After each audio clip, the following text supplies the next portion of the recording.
എന്നോട് ആര് ജയിക്കണമെന്ന് ആഗ്രഹിക്കാണ് ചോദിക്കുകയാണെങ്കിൽ ഐ വുഡ് ഡെഫിനറ്റ്ലി സേ അനീഷേട്ടൻ ജയിക്കണമെന്നായിരിക്കും. ബിഗ് ബോസിന്റെ ഗ്രാൻഡ് ഫിനാലെ ആവാൻ വേണ്ടിയിട്ട് വളരെ കുറച്ച് നിമിഷം കൂടി മാത്രമേ ഉള്ളൂ ബാക്കിയുള്ളത്. അതുകൊണ്ട് ഈ ലാസ്റ്റ് മിനിറ്റിൽ ഞാൻ ഇങ്ങനെ ഒരു വീഡിയോ ചെയ്യുന്നതുകൊണ്ട് എന്തെങ്കിലും കാര്യമുണ്ടോ ഇല്ലെന്ന് ഒന്നും എനിക്കറിയില്ല. ഇതുവരെ നിങ്ങൾ എന്നോട് ആർക്ക് വോട്ട് ചെയ്യണം, ആര് ജയിപ്പിക്കണം എന്നൊക്കെ ചോദിക്കുന്ന സമയത്ത് ഞാൻ നിങ്ങളോട് പറഞ്ഞിട്ടുണ്ടായിരുന്നത് നിങ്ങൾക്ക് ഇഷ്ടമുള്ള, നിങ്ങൾക്ക് ഏറ്റവും ഡിസേർവിംഗ് ആണെന്ന് തോന്നുന്നു, നിങ്ങൾക്ക് ഏറ്റവും ബ്രില്യൻ പ്ലെയർ ആണെന്ന് തോന്നുന്നു, നിങ്ങൾക്ക് ഏറ്റവും കൺസിസ്റ്റന്റ് ആയി ഗെയിം കളിച്ചുകൊണ്ടിരിക്കുന്ന ഒരു പ്ലെയർ ആണെന്ന് തോന്നുന്നവർക്ക് വേണ്ടിയിട്ട് വോട്ട് ചെയ്യാനായിരുന്നു. പക്ഷെ ഇപ്പം PR-ന്റെ ഇൻഫ്ലുവൻസ് ഒക്കെ കാരണം അങ്ങോട്ടും ഇങ്ങോട്ടൊക്കെയാണ് ഗ്രാഫ് പോകുന്നത്. എനിവേസ് എനിക്ക് നിങ്ങളെ കുറച്ചെങ്കിലും ഇൻഫ്ലുവൻസ് ചെയ്യാൻ പറ്റുമെങ്കിൽ I would be so happy for that. Like why not? അനീഷേട്ടൻ എന്തുകൊണ്ടും ഡിസേർവിംഗ് ആണ്. ഇപ്പൊ അനീഷേട്ടന് ഗ്രാഫ് എടുത്ത് നോക്കുകയാണെങ്കിൽ ഡേ 1 ഇങ്ങനത്തെ ഗ്രാഫ് ആയിരുന്നെങ്കിൽ 100 days ആകുമ്പോഴത്തേക്ക് ഇങ്ങനത്തെ ഗ്രാഫാണ്. ഭയങ്കര ചീപ്പ് ഡേർട്ടി ഗെയിം കളിച്ചിട്ട് ആദ്യം ലൈഫ് സ്പോയിൽ ചെയ്തിട്ടില്ല എന്നാണ് ഞാൻ വിശ്വസിക്കുന്നത്. പിന്നെ വന്ന അന്ന് മുതൽ ഇന്ന് വരെ ഇൻഡിവിജ്വൽ ആയിട്ട് തന്നെ കളിച്ച് മുന്നോട്ട് പോകുന്ന ഒരു മനുഷ്യനാണ്.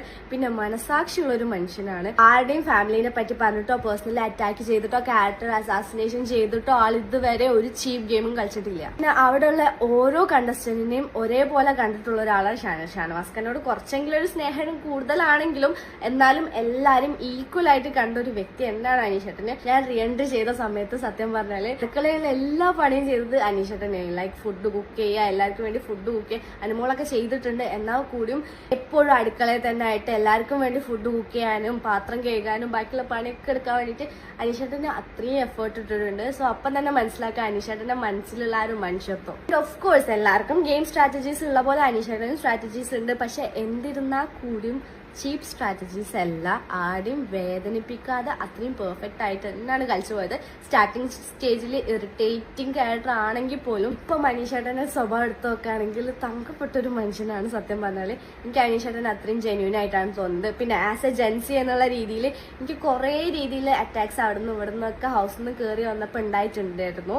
പക്ഷെ ഇന്നെ അപ്പോഴും തള്ളി പറയാത്ത ഒരാൾ ഉണ്ടായിരുന്നെങ്കിൽ അത് അനീഷേട്ടൻ മാത്രമായിരുന്നു. സത്യം പറഞ്ഞാൽ വേറെ ഒരുപാട് പേരുണ്ടായിരുന്നു. പക്ഷെ ആ ഒരു ഏജ് വെച്ചിട്ട് അനീഷേട്ടന് ഇന്ന് ഒരു രീതിക്കും ജെൻസിക്കിട്ട് അതാണ് ഇതാന്ന് പറഞ്ഞിട്ട് തള്ളി പറഞ്ഞിട്ട് ഇല്ല, എൻ്റെ കൂടെ നിർത്തിയിട്ടുള്ളൂ. അതെനിക്ക് ഭയങ്കരമായിട്ട് ഇപ്പോഴും അനീഷേട്ടനോട് റെസ്പെക്ട് തോന്നുന്ന ഒരു കാര്യമാണ്. എനിക്ക് അക്ബർക്കും നെവിനും ഒക്കെ ജയിക്കാൻ വേണ്ടിയിട്ട് അത്രയും ആഗ്രഹമുണ്ട്. പക്ഷെ എനിക്കറിയാം അവര് സംഹൗ ജയിക്കൂലെന്ന്. I mean because of lot more things ഞാൻ ഇതിനെപ്പറ്റി പറയില്ല. അതുകൊണ്ട് അറ്റ്ലീസ്റ്റ് നല്ലൊരു ക്വാളിറ്റി പ്ലെയർ ആയിട്ടുള്ള അനീഷേട്ടനെങ്കിലും കപ്പ് തൂക്കണം. അതും ആരെയും വേദനിപ്പിക്കാതെ കളിച്ച അനീഷേട്ടൻ കപ്പ് തൂക്കണം എന്ന് ഞാൻ ആഗ്രഹിക്കുന്നുണ്ട്. Few guys can vote for അനീഷേട്ടൻ then it would be great. നിങ്ങൾ എന്നെ അനീഷേട്ടൻ്റെ PR-എന്നോ എന്ത് വിളിച്ചാലും എനിക്ക് കുഴപ്പമില്ല. എന്തായാലും ഇവിടെ ഇഷ്ടംപോലെ PR ഇല്ലേ. ഇനി ഞാൻ അനീഷേട്ടൻ്റെ PR ആവണമെങ്കിൽ അങ്ങനെ ആവട്ടെ.